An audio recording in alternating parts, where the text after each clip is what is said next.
Hey everybody, it's your girl Carla Renata, aka the Curvy Film Critic. I'm in Chicago, Illinois at a press junket, but I couldn't leave you guys hanging. I had to let you know what the greatest releases were that were coming out and what was released over the weekend so that you can check them out. I'm in the Langham Hotel in Chicago, and behind me you hear some little piano playing in the bar. It's lovely, the ambiance. So I got some little background music for a little while anyway. I don't know when he gonna stop, but let's hope he don't stop anytime soon. So, you guys, everybody's been talking a lot about Joker. I'm actually quoted on the television ads for Joker. It says, keeps us on our toes or keeps you on your toes. So be on the lookout for that. I was also quoted on USA Today on Maleficent, some things that I said about that. So be on the lookout for that in USA Today. And Joker opened by Warner Brothers to the tune of $155 million. And it got the last laugh because there was all this drama about how violent it is and how irresponsible it is regarding gun violence and all that. But I feel like the biggest thing about Joker is that we need to pay attention to the fact that it deals with mental illness and how that is ignored and taken light in this country. So if you haven't seen Joker with Joaquin Phoenix, I highly suggest checking it out, if for nothing else but for his performance, because he's crushing it straight up. So that's that, but let me get right on into it. Let's talk about Gemini Man. I saw Gemini Man, and if you've been on my Instagram or my Twitter feed, you've seen me post some information, well, not information, but some excerpts from a press junket that I did with Will Smith, Ang Lee, and the rest of the cast. Gemini Man is a film that deals with this guy, Henry Brogan, who's played by Will Smith, who's about to go on and retire from being a really high-profile, high-powered assassin, and then things don't quite exactly go the way that he had anticipated them to, especially when he runs into a younger version of himself. That is because he's been cloned, and there's a whole situation dealing with that, and the action sequences, it goes on and on and on and on. But it's directed by Ang Lee, who also directed Life of Pi and Crouching Tiger, Hidden Dragon. So you know the action sequences were going to be off the hook. So there was that. There's a really great action sequence where they're on some bikes and they are running around through the streets and they see each other, and the younger the younger Henry is beating up the older Henry, and it's very interesting to see Will Smith have this full circle moment on film, because he's looking at the 23-year-old self. He's now 51 years old, or 50 years old. He just celebrated his 50th birthday in Budapest, and where they had the big global premiere there.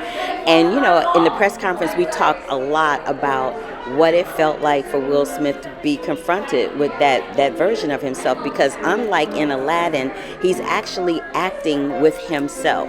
So the 23-year-old version of Will Smith is not a digitally enhanced version of Will Smith. It actually is Will Smith being Will Smith at 23, and the older Will Smith at 50 is the Will Smith at 50.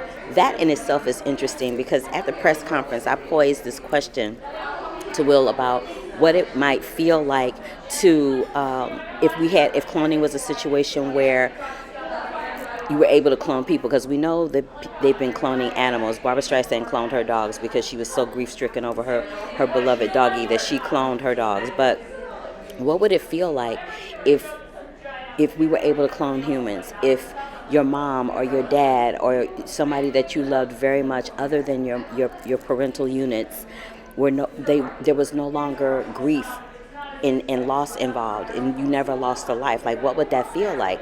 And when I asked Will Smith that question at the press conference, he mentioned something about poisoned honey. Think about that. He referred to cloning as poisoned honey, because the sweetness of it is the fact that you would never lose a loved one.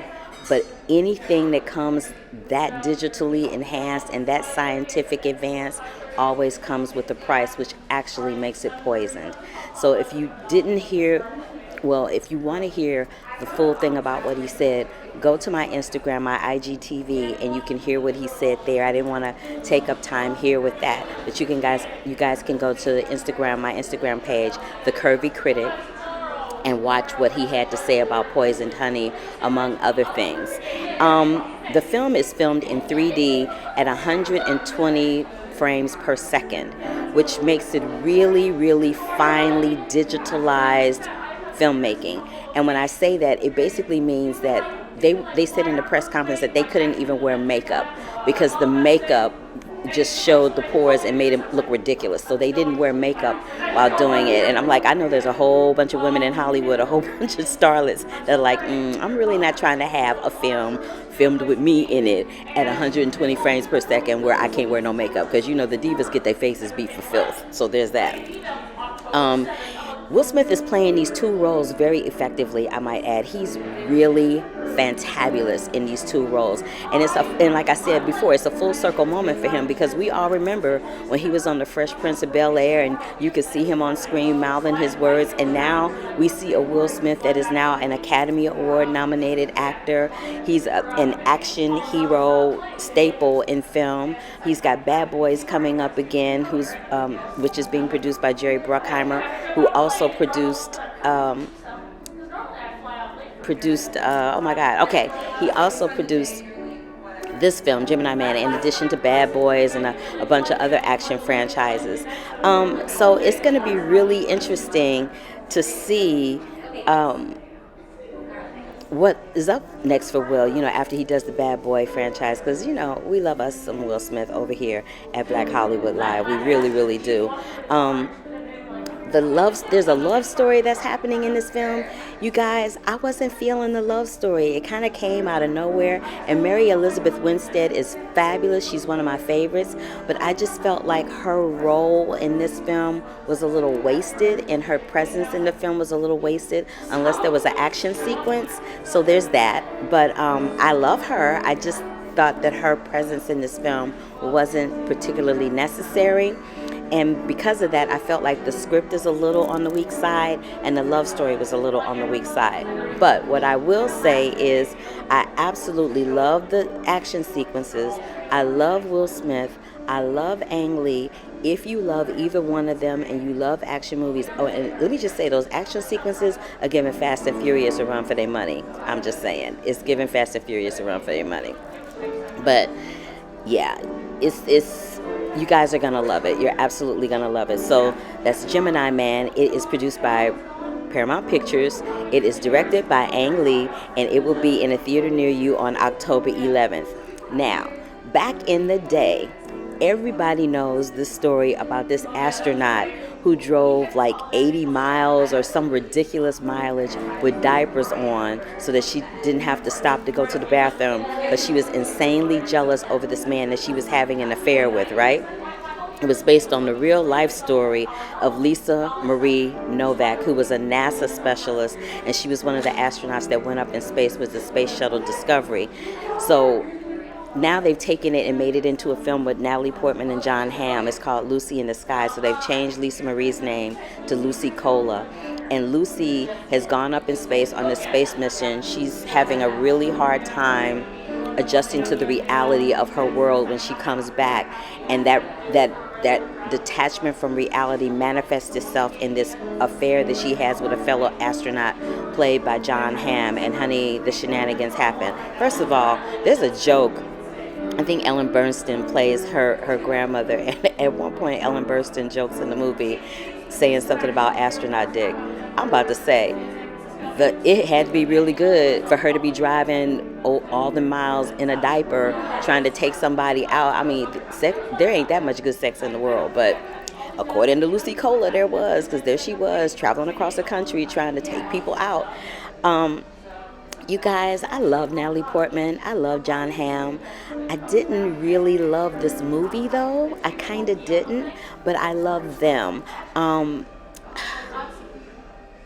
I feel like Natalie Portman effectively captures the maniacal spiraling out of mental reality that Lucy Cola goes into during the course of this film. Natalie Portman's a fierce actress, and she does Lucy Cola justice. She really, really does. And speaking of which, John Hamm does his character justice as well, too, because John Hamm's character is basically, playing to stereotype like he did in Mad Men, being that handsome, devilish man who takes advantage of women or, discards women as things. So that's not too far fetched for him to play. And I got to give him some props because he's my homie from St. Louis. But yeah, you guys, I don't know about this movie. It's produced by Fox Searchlight and it's directed by Noah Hawley, Hawley. It moved a little slow for me. The pace didn't really pick up until Lucy kind of became unhinged, and which is, I would say, about halfway, midway to 3/4 of the way through in the film. And I don't know. It just moved a little slow, and I don't know, you guys. I would suggest going to see it for yourself. But if you're going to see it thinking you're going to see Natalie Portman in a diaper, that's not going to happen. I'm just saying. But again, Lucy in the Sky is going to open in theaters on October 4th, this past weekend. It is directed by Noah Hawley. It's produced by Fox Searchlight Pictures. It stars Natalie Portman and John Hamm. Yeah, that's kind of how I feel about that film. I'm not a big fan of it. I'm so sorry, but go see it and judge for yourself. I just give you a blueprint. Whenever I'm talking about films here, I basically just give you a blueprint of what to expect, and then ultimately it's up to you as to whether or not you want to spend your hard-earned money to go and see it. But that's my opinion about it. I stand by it. I love the actors in the film. The movie, I'm kind of lukewarm on. Next up is Parasite. Parasite is directed, written, and produced by Bong Joon-ho. This is one of my favorite movies, mostly because it deals from class from a Korean perspective by a Korean director. And most of the times when we see people of color in films is being directed by someone other than us, the majority of the time. But this time, is right in line, and he's doing a fantabulous job. So this film is dealing with that whole situation of class. So, and there's one thing in particular, and this won't ruin it for you with me saying this. There's a moment in this film where one of the characters talks about how this other character smells. It's almost like he's talking about the smell of poverty, right? And it's very insulting. And this family, the Kitak family, they are unemployed. Everybody in the family is unemployed. The mama, the daddy, the daughter, and the son. They are all unemployed. And the son's friend goes away, and he suggests that Kim go into the house and tutor the young girl. And he says, oh, you'll make a lot of money. Just take care of her until I come back. Which how they go into the house, and all four of the family members, they move in, they take over. It is shenanigans, and then it all goes highly awry when they discover this dark secret that's going down in the basement. It's comical, it's poignant, it's sad, it's shocking, it's a lot of things, but it shows so much how the poor people can be parasites to the rich and vice versa. It is a very deep film. I enjoyed it immensely. I highly suggest going to see it. Again, it is called Parasite. It is directed by Bong Joon-ho. Please check it out if you get a chance. It's to see con artists, all kinds of stuff. You'll love it. All right, next up is Pain and Glory with my boy Antonio Banderas, and it's written by Pedro Almodovar. Let me tell you something. It's written and directed by Pedro, and it's loosely based on his life. But when I tell you this is Antonio Banderas, his best role to date on film, because I'm a fan of his going all the way back to Desperado and the Mambo Kings, especially the Mambo Kings. Like, I love me some Antonio Banderas, but he has been typecast as of late as, Puss in Boots in the little animated cartoon, and he's, kind of been in and out of the scene a little bit. But when I tell you he is totally back in this film, he is totally back. And I love the way that Pedro used the colors blue and red and gold to illustrate and totally encapsulate how the character that Antonio is playing, his character's name is Salvador, is totally encapsulating when you see everything in red, it's totally encapsulating that hotness that's going on in his life, the hotness, the passion, the fire. When it's blue, it's a little more on the cool side, a little more on the sad side, and the gold is like that sunlight, that ray of light that's happening in his life. It's a lot going on, and I really loved it so very much. So this is and I feel like Antonio Banderas is a very underestimated actor. He does really stellar work, as does Penelope Cruz, who is also a former Oscar nominee. She plays his mother in this film in flashbacks, and which brings me to that point. The flashbacks that happen in this film, they're absolutely wonderful, wonderful, wonderful, wonderful. They help to drive the story along. There's not a slow or tedious moment that happens in the film at all. I absolutely just loved it. So again, it is a fabulous performance by Antonio Banderas, my favorite. And it is directed and written by Pedro Almodovar. And it is called Pain and Glory, and it opened in theaters this past weekend on October 4th. Now, you know I can't go without giving y'all a little bit of news. So, Blindspotting, which I talked about earlier in the year, it was a film that was written by Raphael Casal and Daveed Diggs from Hamilton. They made it into a movie, and now Lionsgate TV and Stars are turning it into a TV series. And Jasmine Cephas-Jones, who was also in the film, will be in that. And it's going to be a dramedy that's going to be produced for Stars and Lionsgate TV. I'm really looking forward to that. Tyler Perry, over the weekend, actually, child, these people behind me, they just as loud as they want to be. They must be drunk. Anyway, I'm like, I'm going to need y'all to calm that down. But anyway, as I was saying, Tyler Perry opened his studios. He took over some land that was owned by the Confederates in Atlanta, Georgia, and built a brand new studio there where he named all of the sound stages after iconic black stars like Diahann Carroll, Sidney Poitier, Oprah Winfrey.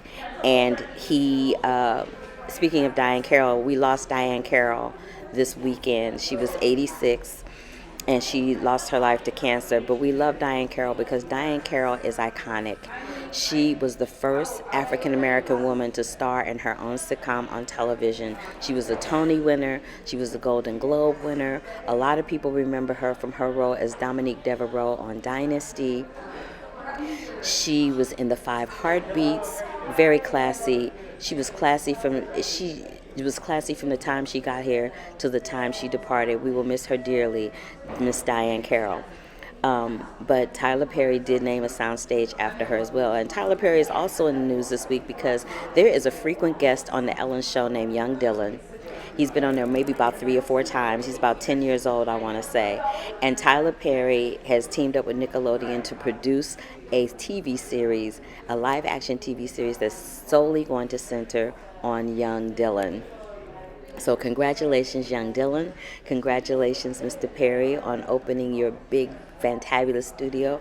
I'm looking forward to coming there and see what's going on with that sometime very soon. I also want to tell you about Dolomite. I spoke about Dolomite earlier when I was at the Toronto International Film Festival. It stars Eddie Murphy. Netflix is putting it in theaters, so you can see it in theaters right now, and eventually you will be able to stream it on Netflix. But it is in theaters. It's going to have a theatrical run for about 2 or 3 weeks. If you can get to a theater and see it on a nice big screen, that's the best way to see it. And Eddie Murphy is in rare form, and people keep talking about he's having a comeback. He never went anywhere, so he's not having a comeback. So there's that. But again, it's called Dolomite. Dolomite. Little Monsters is a film with Lupita Nyong'o. I have named her the queen of the horror films because between Us and Little Monsters this year, she's freaking crushing it. That movie is coming out this week as well. So I think that does it for all of my news and all of my movie reviews and everything. Again, I am in Chicago. I will be doing a press junket for Chicago PD, Chicago Fire, and Chicago Med, which are all broadcast on NBC for AfterBuzz TV. You will have the press releases and the news and interviews from that when I come back. Next week, I will talk about on October 13th, I will be reviewing Jojo Rabbit, Maleficent, and The Lighthouse. So, I know this is a very abridged version of the Curvy Film Critic with Carla Renata at Black Hollywood Live, but you know, you guys, when I'm out of town, I do as much as I can, but I don't want to let you guys down and have you miss a show. So that's it. As always, you can find me on all social media platforms at The Curvy Critic, on Twitter, Instagram, Facebook. You can also see my reviews at thecurvyfilmcritic.com. You can see any interviews that I do for Black Hollywood Live at Black Hollywood Live, and you can catch me right after this at 6 o'clock at the General Hospital After Show.